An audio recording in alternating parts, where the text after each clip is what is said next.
रहमतुल्लाहि व बरकातहू। अच्छा जी, अक्सर आपने देखा होगा ज़िंदगी के अंदर काफ़ी आपको भी ये मुशाहिदा हुआ होगा कि जब भी हम लोग पढ़ रहे होते हैं, स्टडी कर रहे होते हैं और हमारे पास पैसे की शॉर्टेज होती है, तो हम अपने इर्द गिर्द भी देखते हैं कि गुर्बत होती है, जहालत होती है, काफ़ी लोगों को हम परेशानियों में देखते हैं।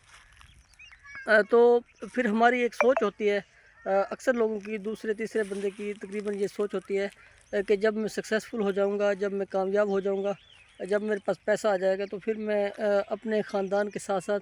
अपने इर्द गिर्द के लोगों की भी हेल्प करूंगा, अपने इर्द गिर्द के लोगों को भी सपोर्ट करूंगा, और उनको भी साथ लेकर चलूँगा। मेरी कोशिश ये होगी कि ये भी गुर्बत से निकलें और तरक्की करें। लेकिन जब सक्सेस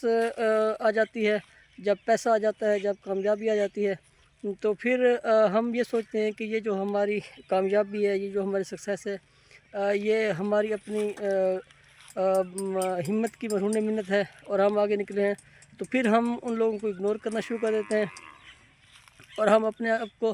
अक्ल कुल समझ के और उस जो रकम है, उस जो पैसा है, उसके ऊपर काबू होकर बैठ जाते हैं। फिर हम चाहे हमारा भाई हो, चाहे हमारी बहन हो, चाहे हमारा कोई रिश्तेदार हो, जिसको अगर पैसों की ज़रूरत हो या वो मजबूरी की हालत में हो या कसम पुर्सी की हालत में हो, तो हम कहते हैं कि ये नाकाम लोग हैं, ये ख़ुद से ही क्यों नहीं बना पा रहे पैसा, ये क्यों हमारी तरफ देखते रहते हैं, या इन्हें क्यों हमारी ज़रूरत है। तो वो हम जो उस वक्त जो हमारे जहन के अंदर जब हम स्टडी कर रहे होते हैं या हम स्ट्रगलिंग फेस से गुज़र रहे होते हैं, तो हमारे जो ख्वाब होते हैं, जो हमारे नज़रिए होते हैं, वो यकसर ही चेंज हो जाते हैं।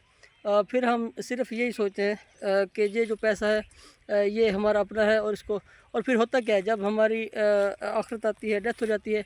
तो वो पैसा बैंकों के अंदर पड़ा हुआ ज़ाया समझें आप, क्योंकि अक्सर लोगों की औलादें भी नहीं होती, या अगर औलादें होती भी हैं तो वो ऐसी निकम्मी टाइप निकल आती हैं कि उस दौलत को दिनों के अंदर, महीनों के अंदर बर्बाद करके फिर वो सड़क पे रहती है। क्योंकि ऐसे लोग अक्सर देखने में ये आता है कि वो अपनी औलाद को भी किसी काम पे या कोई अच्छी एजुकेशन नहीं दिलवाते, क्योंकि उन्हें ये इल्ज़ाम होता है, उन्हें ये फ़ख्र होता है कि हमारे पास इतना पैसा है, तो ये पैसा कहाँ जाना है, ये इन्हीं के काम आना है। तो लिहाजा एक तो मेरी ये गुजारिश है कि जब भी आप सक्सेसफुल हो जाएँ तो लोगों के ऊपर खर्च करें, अपने इर्द गिर्द के लोगों के ऊपर 20%, 30%, 40% जितना भी आप खर्च कर सकें, क्योंकि आखिर में यही सब आपके काम आना है।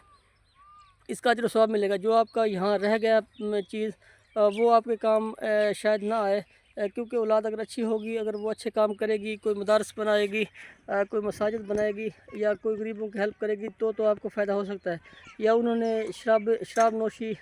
या दूसरे गलत कार्यों के अंदर वो पैसा उड़ा दिया, बर्बाद कर दिया, तो वो पैसा फिर आपके लिए भी अज़ाब का बायस बनेगा। तो लिहाजा कोशिश किया करें, जब भी आपके जो ख्वाब होते हैं, जो आप स्ट्रगलिंग फेस में जो ख्वाब आप देख रहे होते हैं, उन ख्वाबों को अमली जामा आप पहनाया करें। जब भी आपके पास पैसा आए तो उसको कोशिश करें अपने इर्द गिर्द, अपने हमसायों में, अपने दोस्तों में, अपने रिश्तेदारों में, जो भी पिसा हुआ तबका है, उनके लिए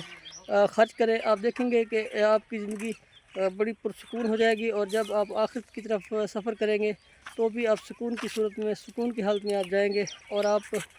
को एक अजीब किस्म की जो कैफियत होती है सुकून वाली, वो आपको नसीब होगी। तो लिहाजा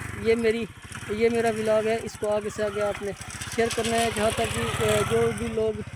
इस हवाले से अपने एम्स लेकर आए थे और आज वो सक्सेसफुल है, आज वो कामयाब लोग हैं, उन तक इसको शेयर करें,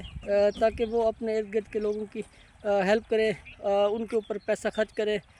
उनकी अगर एजुकेशन की किसी की ज़रूरत है उस पर खर्च करें, किसी को ज़रूरत है उसके ऊपर खर्च करें। मैं समझता हूँ कि इससे अगर कोई 1 से 2 लोगों ने अगर इससे फ़ायदा उठा लिया, तो वीडियो बनाने का जो मकसद है वो काफ़ी हद तक हल हो जाएगा।